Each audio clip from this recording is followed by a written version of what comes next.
नमस्कार साथियों, कैसे हैं आप लोग। उम्मीद करते हैं अच्छे होंगे। स्वागत है आपका अनुपात समानुपात की इस क्लास में। देखिए मेरे भाई, अनुपात समानुपात आज की क्लास में कंप्लीटली खत्म हो जाएगा। लगभग इस बुक में अनुपात समानुपात को हम पूरा किए हैं। 200 से ज्यादा क्वेश्चन थे इसके अंदर, ठीक है मेरे भाई। और लगभग हम 100 200 तक कर चुके थे। 201 से हम आज चालू करेंगे सवालों को, और जितने भी सवाल है वो सब कंप्लीट कर देंगे। लगभग 1 से लेके हम चालू किए थे, वो 200 तक खत्म कर चुके हैं। आज से 201 चालू करेंगे और जो भी क्वेश्चन इसमें है वो हम खत्म कर देंगे। इसी के साथ आपका अनुपात समानुपात खत्म हो जाएगा। आप अच्छे से रिवीजन करिए, पढ़िए। रेलवे की हर एग्जाम के लिए इंपॉर्टेंट है। और नए एडिशन में जो जो क्वेश्चन थे 22 के, 21 के, एनटीपीसी के, जेई के, ग्रुप डी के, सारे क्वेश्चन को हमने कराया है। कोई भी क्वेश्चन छोड़ा नहीं है, ठीक है। इसकी प्लेलिस्ट बना दी गई है यूथ पब्लिकेशन 2024 मैथ सॉल्यूशन के नाम से। आप जाके वहां देखेंगे तो आपको सारी वीडियो एक साथ मिल जाएगी। आपको जिस टाइप में दिक्कत आती है वो टाइप आप देख सकते हैं, क्लियर कर सकते हैं, ठीक है भैया। और यदि आप चैनल पर नए हैं तो चैनल को सब्सक्राइब कर लीजिएगा, क्योंकि अनुपात समानुपात के बाद हम दूसरे चैप्टरों को लेने वाले हैं, जो सभी रेलवे के लिए आपके लिए बहुत इंपॉर्टेंट होंगे और बहुत कामगार साबित होंगे, ठीक है भाई। तो सवालों से शुरू करते हैं हम लोग। लगभग 200 क्वेश्चन हो चुके थे, यहाँ हम आ चुके हैं 201 पर। ये क्वेश्चन थोड़ा सा धांसू टाइप का है, तो इसको मैं कहूंगा कि इसको 2-4 मिनट के लिए हम होल्ड करते हैं और हम दूसरे सवाल करते हैं। ऐसा नहीं है कि मैं इसको नहीं कराऊंगा, बहुत शानदार सा तरीका बताऊंगा आपको। लेकिन गुड्डू, इसको अपन थोड़ा होल्ड करते हैं, इसको अभी करेंगे 2 से 4 क्वेश्चन के बाद, ठीक है। तो हम शुरुआत यहां से करते हैं 202 से। जिस बच्चे को आता है क्वेश्चन वीडियो रोक के बनाइए, देखिए उसका आंसर क्या आ रहा है। नहीं आ रहा है तो समझिए। यहाँ क्वेश्चन हमसे बोला गया है, कुछ फलों को ए बी सी डी में 3:4:5:7 के अनुपात में बांटा गया। यदि ए को 192 फल मिले हो, 192 फल मिले हो, तो बी और सी दोनों को मिलाकर कितने फल मिले। एनटीपीसी में पूछा गया सवाल है, प्यारा सा। अगर हम बात करते हैं ए बी सी डी का रेशो, तो वो हमें साफ साफ दिया है। कितना कितना दिया है? 3:4:5:7। सर ये हमें दिया है, और हमें दिया है ए को 192 फल मिले, यानी ए के फल जो है ना वो 192 है। तो ए को भागा किससे देंगे? आपको सिखा रखा है, यूनिट को सेम रखिएगा। ए को भाग देंगे हम 3 से, क्योंकि ए का रेशियो कितना है? 3, और ए की संख्या कितनी है? 192। उसे 192 फल मिले हैं जो रेशियो में 3 है। जो पूछे उसका यहाँ पे गुणा कर देंगे। उसने क्या पूछा है? बी और सी को दोनों को मिलाकर कितने फल मिले, यानी बी और सी का टोटल अपन को पता करना है। तो रेशो में इनका टोटल कितना हो रहा है? 5 और 4 9 हो रहा है। तो दोस्तों हम यहाँ पे 9 का गुणा कर देंगे, ठीक है, क्योंकि बी और सी का कुल फल कितने हैं ये पूछे हैं। यहाँ हम इसको कैलकुलेशन करें तो इसको 3 से काटेंगे 3 बार, ये हो जाएगा 3 दूनी 6, ठीक है। 3 नम 27 की 7 हासिल 2 बचेगा, और 3 एकम 3 और 2 कितना हो जाएगा? 5। 576 हमारा आंसर होगा। ऑप्शन नंबर पहले में मौजूद है।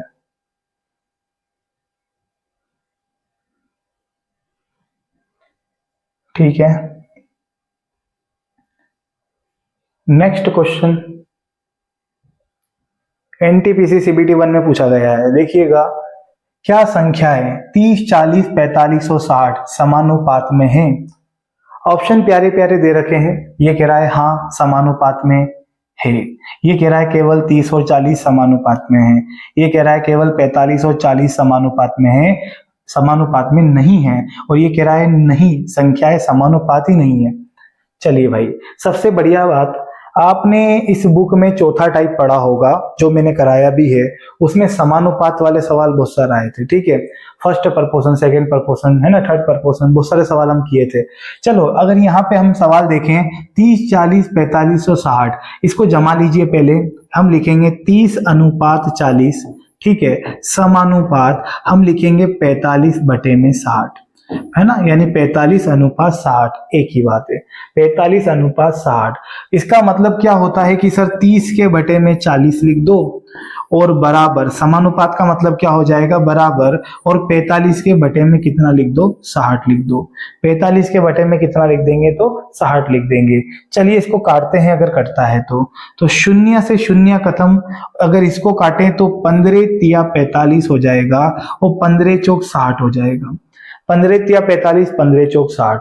अब मेरी बात को ध्यान से सुनिएगा, 3 बराबर 3, 4 बराबर 4, या फिर आप देख सकते हैं 3/4 बराबर कितना है, 3/4। यानी यहाँ हम कह सकते हैं कि LHS और RHS बराबर है, LHS और RHS बराबर है। इसका मतलब ये होगा कि ये जो संख्या है ना, ये समानुपात में है। समानुपात यानी इनका अनुपात समान है, बराबर है, यानी दी गई संख्याएं क्या है, तो समानुपात है।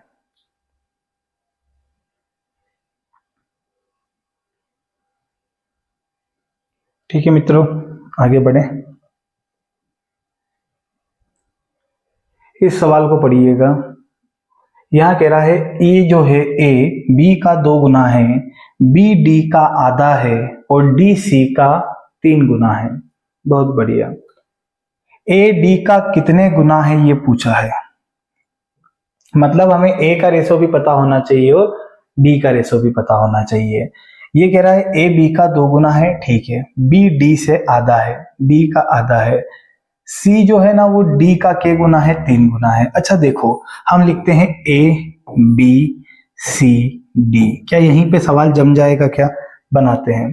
तो मेरे भाई आप यहाँ पे एक चीज देखेंगे, जो D है वो C का के गुना है, 3 गुना है, तो जो D है वो C का 3 गुना है, तो यदि ये 1 होगा तो ये कितना होगा, 3 होगा। क्या ऐसा बना सकते हैं क्या, यदि ये 1 होगा तो ये 3 होगा, क्योंकि यहाँ लिखा है D जो है ना वो C का 3 गुना है, तो C का हमने इसको के गुना कर दिया, 3 गुना कर दिया।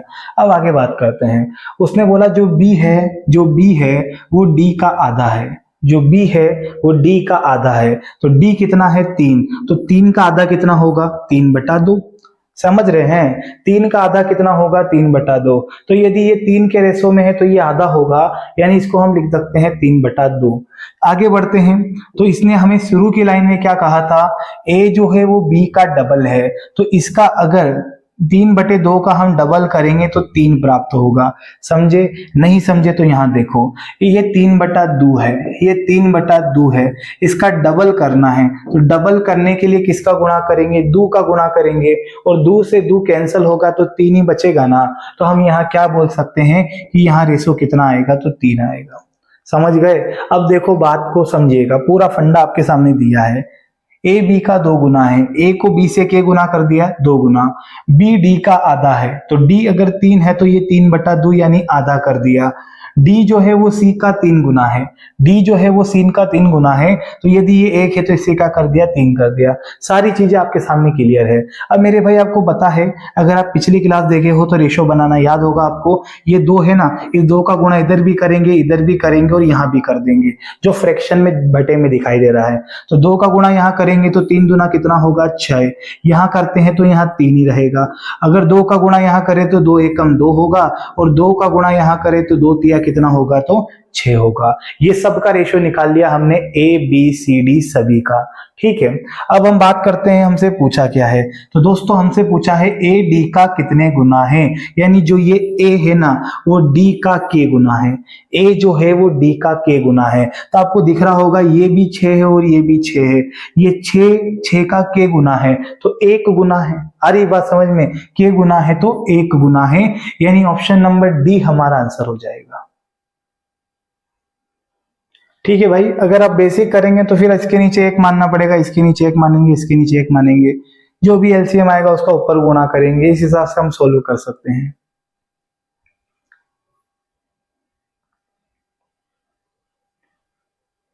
इसको बनाइएगा, आरआरबी जेई में पूछा गया सवाल है।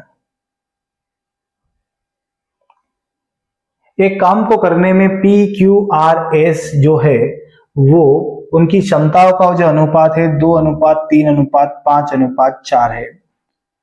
किसी काम को करने के लिए उन्हें 4200 रुपए मिलते हैं, तो सबसे ज्यादा राशि किसको मिलेगी और कितनी मिलेगी। देखो भैया यहां हम देखें तो PQRS कितने लोग हैं, 4 लोग हैं। रेशो दिया है 2:3:5:4। 1 मिनट, अगर आप सवाल की आखिरी की लाइन पढ़ें तो उसे बोला है कि किसे सबसे ज्यादा राशि मिलेगी। एक चीज का ध्यान रखना, जिसकी क्षमता ज्यादा होगी वही तो सबसे ज्यादा पैसा कमाएगा, जिसकी क्षमता ज्यादा होगी वही सबसे ज्यादा पैसा कमाएगा। तो यहाँ सबसे ज्यादा क्षमता किसकी दिख रही है, आर की, तो आर हमारा आंसर होगा PSQR, आर एक ही ऑप्शन में है, डी वाला लगा के आगे बढ़ जाओ। हमें क्या मतलब कि 1500 कैसे आया, हालांकि मैं बताऊंगा आपको, लेकिन जब एग्जाम में इस प्रकार के ऑप्शन है तो फटाक से उड़ा दीजिए ना, काहे प्रॉब्लम आ रही है। चलिए अगर हम इसका बेसिक करें तो यहाँ 4200 रुपए की राशि है, तो हम लिखते हैं 4200 रुपए इनटू जिसके बारे में पूछा है उसका यहाँ गुणा करेंगे। तो हमसे बोला है सबसे ज्यादा राशि किसको मिली, इसका जो रेशो ज्यादा है, ठीक है, क्षमता ज्यादा है, इसे ही मिलेगी। हम 5 का गुणा कर देते हैं और ये बताइए सहमति सभी की, तो सभी को जोड़ के भागा देते हैं क्योंकि टोटल राशि कितनी थी, तो 4200 रुपए। 5 4 9 हो जाएगा, 9 3 12, 12 और 2 14, 14 का भागा दे देते हैं। 14 तिया 42 हो जाएगा और 5 तिया कितना होगा 1500। 5 तिया 15, 2 जीरो लगा देंगे 1500। ये ऑप्शन नंबर डी हमारा आंसर हो जाएगा। ठीक है, खेल खल्लास। 206 नंबर सवाल सेम है, बनाइए आप लोग भी। 176 रुपए को 2 5 6 9 के अनुपात में बांटा जाता है, तो उनके संबंधित अनुपात क्या होगा। ठीक है, ये क्वेश्चन वैसा ही है, आपको भाग दे के सबकी राशि निकालनी है, तो इसको आपके लिए छोड़ देते हैं ताकि थोड़ा काम आप भी करें, रफ वर्क। ठीक है, जो भी इसका आंसर है कमेंट में बताइएगा कौन सा ऑप्शन है, ABCD। ठीक है, हम बढ़ते हैं अगले सवाल पे।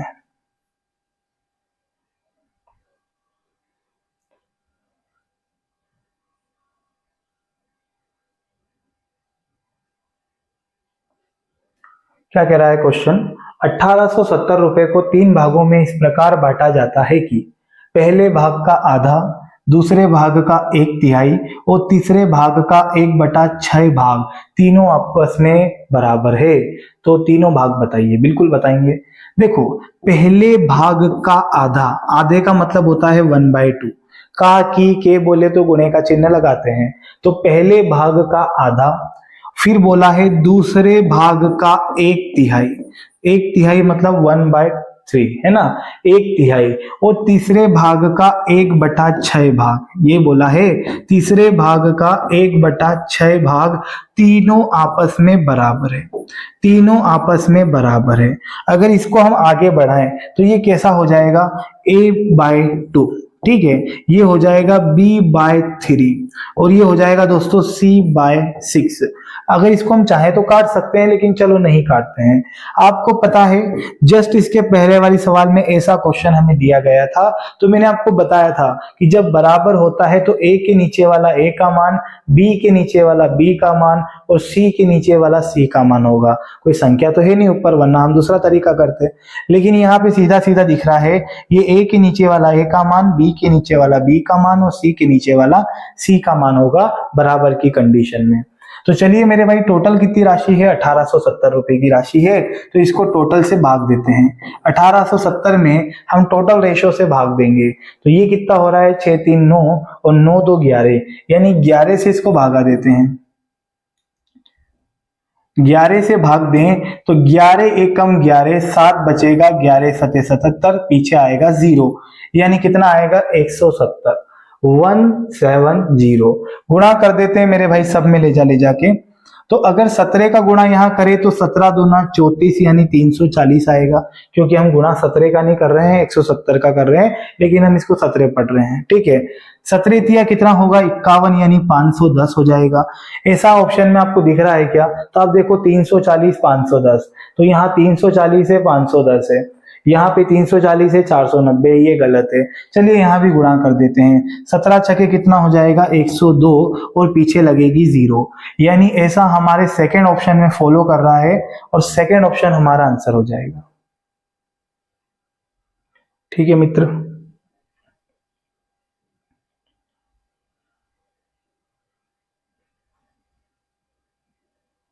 इसको देखिए, 13,680 रुपए को 3 भागों में बांटना है।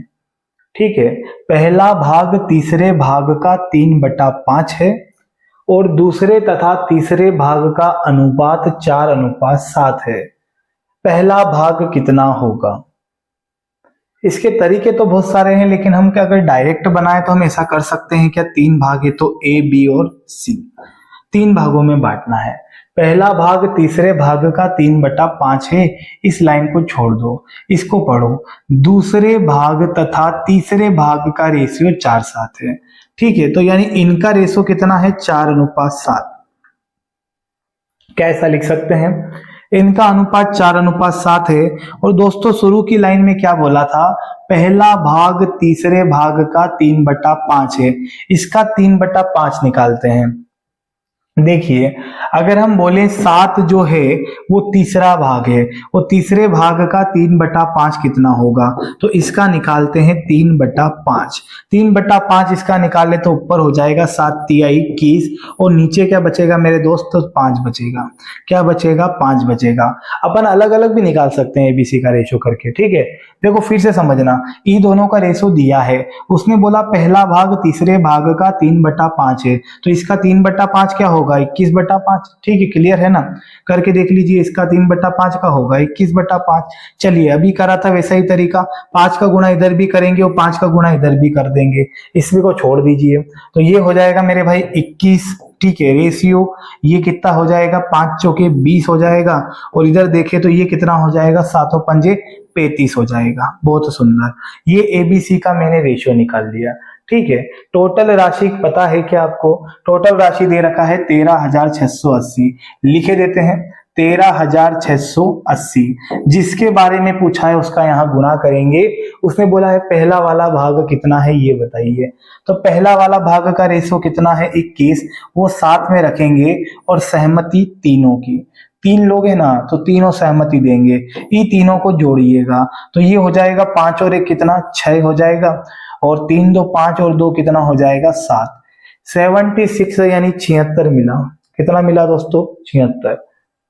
4 से काटते हैं, 4 एकम 4, 4 नमा की 36, 4 से ये कट जाएगा, 4 चौक 16 है ना, 4 तिया 12, 4 चौक 16, ठीक है। और ये हो जाएगा 4 दूनी 8 और 0 ऐसी की ऐसी। बहुत सुंदर। अगर हम 19 का पहाड़े से काटें, क्योंकि 19 एक अभाज्य संख्या है, तो 19 दूना 38 होता है, 19 एकम 19 होता है, ठीक है। 9 अटी 72, 18 बार मतलब कि 8 बार भाग जाएगा, और ये 0 ऐसी की ऐसी, तो 180 गुणा 21 आएगा। क्लियर है।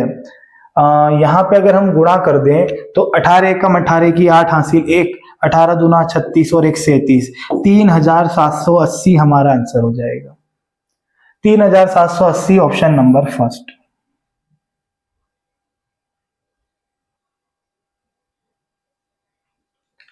ठीक है भाई, आगे बढ़ते हैं। ये आपके सवाल कंप्लीट हुए। अब वो सवाल जो मैंने छोड़ा था हम उसको करते हैं, ठीक है। हम भी छोड़ देंगे तो फिर करेंगे कैसे, ठीक है। तो 2021 में पूछा गया है सवाल, ऐसे ज्यादा सवाल नहीं आए थे, ये एकमात्र क्वेश्चन है, तो मैंने आपको बता दूंगा। यहाँ पे देखिएगा, इसको हम करते हैं भाई। इसने बोला क्या है, ए बी सी और डी वितत समानुपात में, यानी कंटिन्यूस रेशियो है। सतत, सतत बोले वितत बोले एक ही बात है, वितत समानुपात में है। तो M A Q plus N B Q minus R C Q, M B Q plus N C Q minus R D का क्यू का मान बताइए। ऑप्शन भी बड़े प्यारे प्यारे दे रखे हैं। अब गुड्डू एक तरीका है जो बुक में दिया है के मानकर, तो उससे बड़ा तो पड़ेगा, और बड़ा तो ऐसे भी होना है ये सवाल। तो हम क्या करते हैं, कुछ रेशो मान के करते हैं। देखिए मेरे भाई, हम रेशो मान के करें, सतत अनुपात में है, इसका मतलब ये है कि जो ए रेशो बी है ना वो बराबर होगा बी रेशो सी के, और बी रेशो सी बराबर होगा सी रेशियो डी के। ये हो गया सतत वितत अनुपात में, ठीक है। हमसे पूछा है ये सभी काई में दिया है, क्यूब में दिया है। अब देखो दोस्तों, मेरी मानो तो हम यहाँ पे कुछ रेशो मान लेते हैं। मानने का मतलब आप ऐसा रेशो मानिएगा जिससे छोटा हो, जिसका हम क्यूब भी कर दें। जैसे आप बोले सर 4:5 मान ले, तो उससे क्यूब करने पे बहुत बड़ा हो जाएगा, ठीक है, हमें मुसीबत आएगी। तो हम क्या करते हैं गुड्डू, हम मान लेते हैं यहाँ पे 1:2, ऐसा मान लेते हैं। क्या मान लेते हैं, 1:2। आपको लगे तो आप 2:1 भी मान लेना, नो प्रॉब्लम, ठीक है। अब दोस्तों आप ये बताइए, 1:2 माना तो ये क्या हो जाएगा, 1 तो ये 2, ये 1 तो ये 2, ये 1 तो ये 2। क्लियर है। लेकिन अगर हम यहाँ पे इनका रियल अनुपात निकालें ABCD का, क्यों काम पड़ेगा, ABCD सब चीजें तो है हमारे पास, तो काम पड़ेगा। ये लिखते हैं ABCD। क्लियर। अब यहाँ पे सभी का मैं रेशियो निकालूंगा, आराम से समझो, कोई जल्दी नहीं है, पनवेल की बस अभी नहीं है। 1:2, तो यहां लिखा मैंने 1:2, यहां पे जगह छोड़ दो। 1:2 BC का रेशियो है तो हम लिखते हैं 1:2, यहां पे छोड़ दो, यहां भी छोड़ दो। CD का रेशियो भी 1:2, तो यहां 1 और यहां 2, यहां पे छोड़ दो, यहां भी छोड़ दो। इस प्रकार के क्वेश्चन आपने किए होंगे अनुपात समानुपात में। ठीक है, आगे बढ़ते हैं। यहाँ 2 है तो पड़ोसी को देख के यहाँ भी 2 लिख देंगे, यहाँ भी 2 लिख देंगे। पड़ोसी को देखना है, ये पड़ोसी 2 है तो यहाँ 2 आ जाएगा, इसका पड़ोसी 1 है तो यहाँ 1 आ जाएगा। यहाँ 1 है पड़ोस में तो यहाँ 1 और यहाँ भी क्या आ जाएगा, 1। देखिए बोर्ड पे, यहाँ तक कोई समस्या तो नहीं है। अब हम गुणा करते हैं, देखना मेरे भाई, यहाँ 1 का गुणा 1 ही रहेगा। यहाँ बात करें 2 एकम 2 और 2 एकम 2, 2 रहने वाला है। यहाँ बात करें 2 दूनी 4 और 4 एकम कितना हो जाएगा, 4, और यहाँ गुणा होगा तो 2 दूनी 4, 4 दूनी कितना हो जाएगा, 8। ये हमने रेशियो निकाल लिया है ABCD का। ठीक है, रेशियो निकाल लिया ABCD का। अब मेरे भाई यहाँ पे देखिएगा, AQ है, BQ है, CQ है। फिर यहां देखो BQ है, CQ है और DQ है। तो आपको ये बताना है M और N और R का मान क्या आपको कहीं दिख रहा है क्या, नहीं दिख रहा है ना, तो हम थोड़ी रख सकते हैं। मैं डायरेक्ट यहाँ पे AQ का मान रखूंगा, BQ का मान रखूंगा। आप दोस्तों समझने की कोशिश करना प्लीज। ठीक है, यहाँ पे मैं क्या लिखता हूं, देखो M लिखता हूं इनटू A का Q मतलब A कितना है, 1, तो 1 का Q कितना होगा, 1 ही होगा, डायरेक्ट कर रहे हैं समझिएगा। प्लस N को देखो इनटू, ये बताइए B का Q, तो B कितना है दोस्तों, 2 का घन कितना होगा, तो 8 होगा, माइनस C का Q, तो C कितना है, 4 का क्यूब कितना होता है, 64 होता है, तो ये लिख देंगे 64, है ना, 64 लिख देंगे। लेकिन यहाँ R है तो मैं पहले R लिख देता हूं, R गुना कितना, 64। ये लो, इसका काम खत्म। ठीक है, आगे बढ़ते हैं दोस्तों। तो यहां पे देखिएगा MB का Q है, B का Q, तो B का Q, तो B कितना है, 2 का घन कितना होगा, 8, तो यहाँ M ऐसा कैसा कर दें, डायरेक्ट लिख देता हूं, प्लस ऐसा कैसा दोस्तों। आगे बात करें तो यहां बोला है C का Q, तो C का Q कितना है दोस्तों, 4 है। ठीक है, तो C का क्यूब करना पड़ेगा, 4 का क्यूब कितना होगा, 64, 4 का क्यूब कितना होगा, 64, और ये कितना है, N है ना, तो N ऐसा कैसा माइनस। लास्ट मोमेंट D का क्यूब करना है, D कितना है, 8 का घन कितना होगा, 512, तो हम लिख देते हैं 512, और यहाँ साथ में क्या लिख देते हैं, R लिख देते हैं, क्योंकि 512 का गुणा किस में हो जाएगा, R में। अच्छा, अब देखो यहां पे हम लिखते हैं M, है ना, 1 M हो जाएगा, प्लस यहाँ कितना है, 8N, और ये हो जाएगा 64R। अगर मेरे भाई, अगर आप यहाँ पे देखें तो ये 8 का गुणज है, ये भी 8 का गुणज है, ये भी 8 का गुणज है, तो मैं 8 को कॉमन लेता हूं। अगर मैं 8 को कॉमन ले लूं तो ये हो जाएगा M प्लस, क्योंकि 8 बाहर आ गया ना, अब जिसको कॉमन लेते हैं वो अंदर सभी में भाग देता है, तो ये हो जाएगा 8 8 64, यानी 8N बचेगा, माइनस 8 से इसमें भाग देंगे हम लोग, तो ये कितनी बार जाएगा मेरे भाई, 8 छंग 48 हो जाएगा, और 8 चौक 32, यानी कितनी बार जाएगा, 64 बार जाएगा, और ये R ऐसा के ऐसा। ठीक है, अगर आप यहाँ पे देखें तो ये देखिए, ये पूरा मेरे भाई इस पूरे से कैंसल हो रहा है, यहाँ कुछ नहीं बचा, मतलब 1 बचा, और रेशो में कितना है, 8, 1:8 हमारा आंसर हो जाएगा। अब आप बोलेंगे सर रेशो में तो है ही नहीं 1:8, अब क्या करें, तो अब क्या करना है मेरे भाई, देखिएगा, ये बताइए 1 जो है 1, ये मान किसका था, यहाँ पे देखिए A का मान था, A का मान था, तो यहाँ हम A लिख देते हैं। और ये बताइए 8 किसका मान था दोस्तों, 8 किसका मान था, तो ये D का मान था, हम यहाँ D लिख देते हैं। A:D हमारा आंसर होना चाहिए। ये देखिए ऑप्शन नंबर C हमारा आंसर हो जाएगा।